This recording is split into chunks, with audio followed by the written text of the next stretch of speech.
Hello guys, welcome to new another video of SNG blogging. আমি গৈরি। আমি সুরজিৎ। আজকে আমরা সকাল সকাল চলে এসেছি ব্যান্ডেল। আর ব্যান্ডেল মানে ব্যান্ডেল চার্চ। আমরা আজকে এক্সপ্লোর করব ব্যান্ডেল চার্চ। আর ব্যান্ডেল চার্চের আশেপাশে কি আছে চলো ঘুরে দেখাবো তোমাদের। সেগুলো ঘুরে দেখাবো।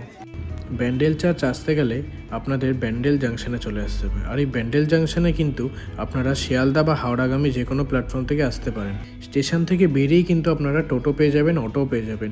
মাত্র 20 টাকা থেকে 15 টাকার বিনিময়ে আপনারা কিন্তু ব্যান্ডেল চার্চ চলে আসতে পারেন। আমরা টোটো নিয়ে নিয়েছিলাম।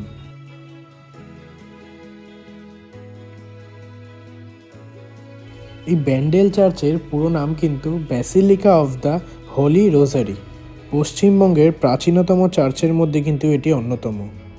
1599 সালে এই চার্চ পর্তুগিজরা তৈরি করলেও 1632 সালে মুঘলরা কিন্তু এই চার্চ ধ্বংস করে দেয়। এরপরে 1660 সালে গোমেজ দেস ওটো চার্চটি পুনরায় নির্মাণ করেন। এই চার্চের টাইমিং হলো সকাল 8টা থেকে বিকেল 4:30 অবধি এবং এই চার্চটি কিন্তু প্রতিদিন খোলা থাকে। আর এই চার্চে ঢুকতে কিন্তু কোনো টাকা পয়সা লাগে না।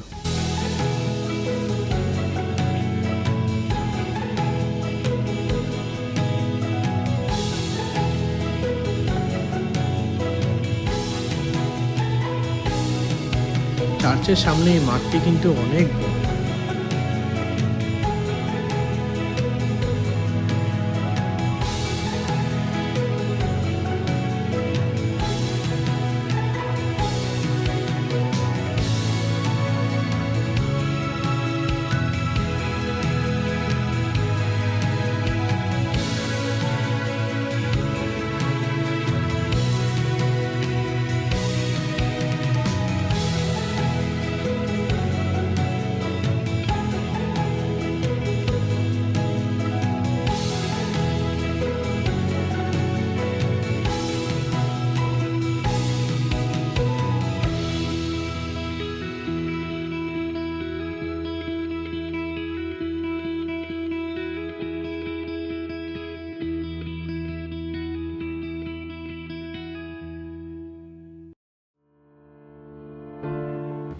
প্রতিদিন কিন্তু এই চার্চে অসংখ্য মানুষের সমাগম ঘটে।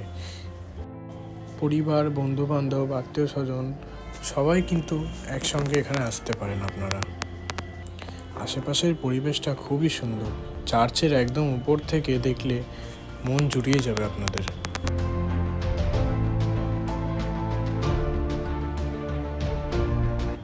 এই চার্চ কিন্তু 25শে ডিসেম্বর সম্পূর্ণভাবে বন্ধ থাকে। সেই দিন কাউকে প্রবেশ করতে দেওয়া হয় না। সুতরাং আপনারা চেষ্টা করবেন 25 তারিখের আগে বা 25 তারিখের পরে আসার জন্য।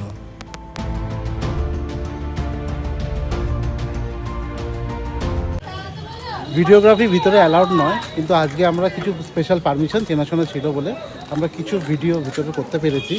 সেটা আপনাদের সামনে আমরা তুলে ধরলাম। ব্যান্ডেল চার্চ থেকে বেরিয়ে আপনারা টোটো পেয়ে যাবেন ইমামবাড়া যাওয়ার জন্য।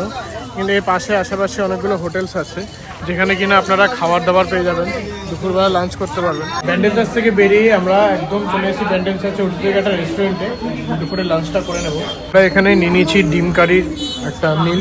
তো এখানে আছে ভাত, আলু ভাজা, একটা তরকারি, ডাল আর ডিমের কারি, 70 টাকা। আর এখানে যদি আপনারা ভেজ নিতে চান তার দাম 50 টাকা। মাটন কারি নিতে গেলে তার দাম কিন্তু এখানে লেখাই আছে, যেটা হচ্ছে গিয়ে আপনার 170 টাকা পড়বে।